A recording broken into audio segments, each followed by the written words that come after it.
Hi everyone, so the season 25 preview blog is finally live and we just got the season start date. It's gonna be the 10th of December, so just as I had predicted in one of my earlier videos, like a week back or so. So it's gonna be next Friday at 5 p.m. as usual. There's apparently some typos here with the wrong time zones, but you should expect it to start at the typical times.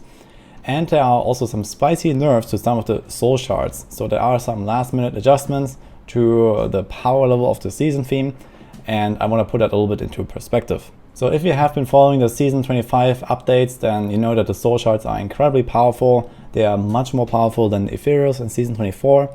Then this applies to basically every single build. Now, even with those final nerfs here, this will still remain the case. Soul shards are roughly double to triple as powerful as ethereals.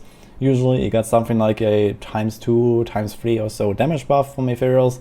And with the soul shards, from the PTR at least in the last version, it was something like a ×3 to ×5 in some cases. So there is actually a lot of power there. Now they have reduced some of the multipliers, in particular the Sliver of Terror, which was the #1 Helm Shard. It got reduced to 12.5% increased damage per active cooldown instead of 25. So most builds have something like 3 or 4 skills on cooldown, which means that instead of 200% damage, now you'll deal something like 150% damage. So this is roughly a little bit less than 2 tiers nerf. At the same time, the crit and attack speed bonuses for each skill on cooldown got reduced from 7 to 5%. So again, this is a rather small tweak, but I guess this would also amount to something like half a tier. So in like the extreme cases, you would lose something like 2 tiers of damage, and in the lighter cases, a bit more than 1 tier or so. So not really such a big deal. The Shard of Hatred also got adjusted a bit, so it went down to 5% damage bonus per enemy nearby instead of 10, giving you a total of 50% instead of 100. But you never use that anyway, so usually if you would ever use this Shard of Hatred, you would go with the 15% bonus, which now is 10, and you have a total of 100% instead of 150% bonus. So this is a bit of a smaller nerf than the Sliver of Terror, but there are very few builds that would actually go with this in pushing. So while these numbers here seem fairly large, a lot of the power of the soul shards comes from other effects as well. Most importantly, the elemental damage roll on the weapon shard, which gives you up to 75% fire, lightning, arcane, whatever. And also just the base stats are quite powerful. So those tweaks here will not really be felt too much. Now, there's one quite important change for Dregs of Lies though. So Dregs of Lies was definitely the most powerful of the weapon shards, and it was essentially the only option possible for pet builds. First, it gave you a 50% multiplier for your pets. You didn't actually lose the 25% because pet builds only dealt damage with pets anyway, and this didn't apply to the pets, so it was straight up like a lot of damage bonus. And you had this stacking effect that gave another up to 100% damage, kind of averaging out to 50% extra damage on top of this other 50%. So this has been cut in half and this has been cut in half, so that you lose a bit more than a tier here and a bit more than a tier there.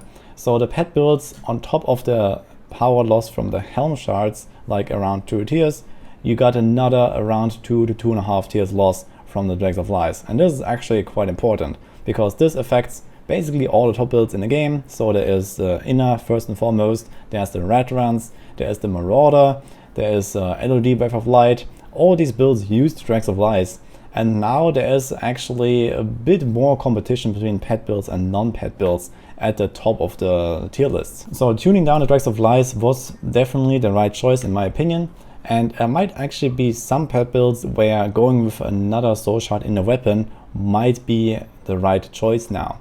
But this remains to be seen. I guess the biggest competitor there is the Essence of Anguish, which gives up to 50% extra damage, but it's not quite clear if this actually works with pets. So I've been told it doesn't, and in that case you can't do that, and you will just stick to the Dregs of Lies. But this is something that remains to be confirmed for the live server. In case you are worried about the Shadow Clone exploit from the PTR that used to one-shot everything in GR 150, I have confirmation that this was fixed. It's just not written in the patch notes.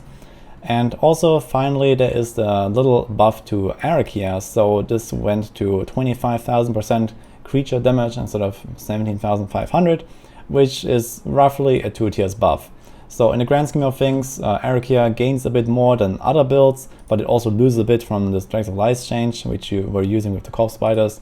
So it's gonna be almost in the same spot, and then just lose a little bit from the helm, just like any other build.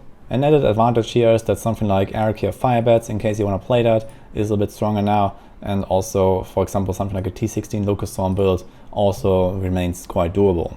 So the big takeaway here is that the grand scheme of things in the tier list doesn't really change. Innas is still gonna be Innas, it's gonna be the best build, but it's not gonna be like first night of the season, Solo Blast, Shia 150, easy peasy, but you're gonna be like something like 4 tiers or so weaker than before, so you have to actually try a little bit more.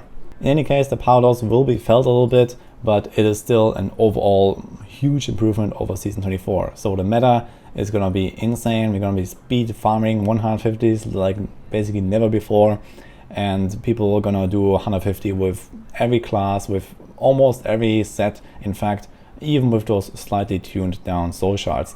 We might not see a 150 on every single leaderboard, so something like Raymond and Dragul might struggle really hard now to have a chance, but aside from that, almost everything will do it. Obviously under the assumption that someone with extremely high Paragon is going to go all in on such a build, depending on how weak of a build we're talking about. So this is what I wanted to share here quickly. You can read the full preview blog in the description. I'll also keep you guys updated with lots of Season 25 guides. I already released my leveling guide, my Marauder guide.